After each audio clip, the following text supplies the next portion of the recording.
Okay, tonight we are reading Aussie Chomp's Grommet Saves the World. Chapter 1. Here we go. I'm a sucker for a challenge, and that can get me in a little bit of strife sometimes. My mother says I'm in with the wrong bunch of friends. She wishes I'd hang out with nice boys who wear their caps the right way round and play chess. My dad knows what it's like. You do it for the buzz, don't you, Grommet, he said, with a man-to-man grin on his face. Yeah, I suppose, I answered, grinning back at him. It was a trap. He was on to me like a ton of bricks. Food, stupid, crazy, fool, stupid, crazy, irresponsible, wake up to yourself. Smile off your face. He crammed all of these into the first 10 seconds. He was right, of course. I do it for the excitement, just to see if I can pull it off. Skateboards are my weakness. Ollie up onto a park bench and slide along the edge of the seat, too easy. Try the same stunt while there's a guy in a suit still sitting on it. Now that's a challenge. You want to know how I did it? Nah, professional secret. My mates put me up to things and I fall for it every time. I just wish they'd hang around when things go wrong. Things went wrong at Scream World not so long ago, and where were they? Nowhere to be seen. So there was me and a street sign I was busy relocating and 3 security guards who could have done a guerrilla act in the circus without costumes. One of the security guards decided to make an example of me. He took me to the administration building and sat next to me while we waited to see the manager. I felt like I'd been sent to the principal's office at school. There was even a secretary typing and answering the phone. Just across from her, from where I sat, there was a door marked G.K. Walters. You're in trouble big time, said the security. Parents, police, banned from Scream World for 100 years, maybe even community service. He smiled to himself. No, he was grinning, like this was a huge joke. The name on his shirt said Fagin. No first name. With a face like that, his parents were probably too embarrassed to think of one. I'm only 13. They can't make you do community service if you're 13. You sure of that, are you? Said Fagin. I wasn't, so I shut up.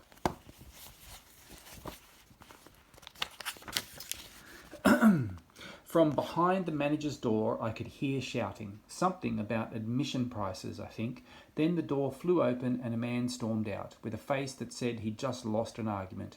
He wasn't much taller than me, or maybe losing an argument makes you look small. He disappeared into a room across the hall and slammed the door so hard the nameplate almost fell off. Ben Toppler, assistant manager, it said. Oh boy, my turn. Fagin showed me through the door. Prepare to meet your doom, he growled. I wasn't entirely convinced he was joking. What's your name? Asked the manager, who turns out to be a woman about Mum's age. Grommet. Your real name? Gromley. And do you have a first name? I do, but they'd have to torture me to make me say it. I'd forgotten that Fagin went through my pockets when he nabbed me and found my wallet. It's Charles, as in Prince. He laughed, and if I wasn't already in enough trouble, I'd have kicked his fat butt. Well then, Max, what has Charles Gromley, nicknamed Grommet, been up to? He was switching signs, making the Mountain of Terror sign point towards the Lethal Looper and vice versa, said Fagin. He's one of our saboteurs then. Looks like it, Miss Walters. He'd already changed 5 other signs before we caught him. Miss Walters narrowed her eyes and looked at me like I bite the heads off chickens for fun. There's been too much of this lately. Sabotage, that's what it is. We're losing business. Last week, someone locked all of the cubicles in the men's toilet from the inside. We had a dozen poor fellows busting to go, and all the time the cubicles were empty. That sort of thing can give Scream World a bad reputation. I tried to control the muscles at the corners of my mouth, but it was no use. I kept seeing these men dancing from one leg to another, going red in the face. Miss Walters guessed what was going on. You did it. Look at his face, Max. He's smirking. I had to nod because it was true. So now I'm in trouble for 2 crimes. You lit the fire in the ghost train as well, didn't you? Nope, I'd never do that. That was dangerous. I saw it on the news. People could have been killed. I'd only ever do a joke stuff like those signs. Max, the security man, didn't believe me, but Miss Walters did. She told him to back off while she checked me over with her eyes. How do you do it, Grommet? Max and his men have security cameras all over the park, but you'd already changed 5 signs before he caught you. It's not so hard. I know where those cameras are, but you can see them move. I just wait until they're pointing the other way. It's the same with the guys like him. I crooked my thumb at the point and pointed towards Max Vegan.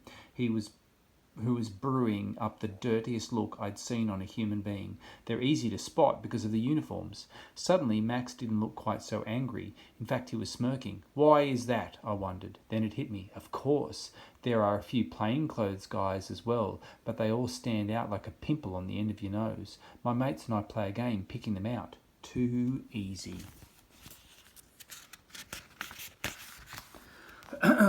Max was back to hating me with a red-hot sizzle.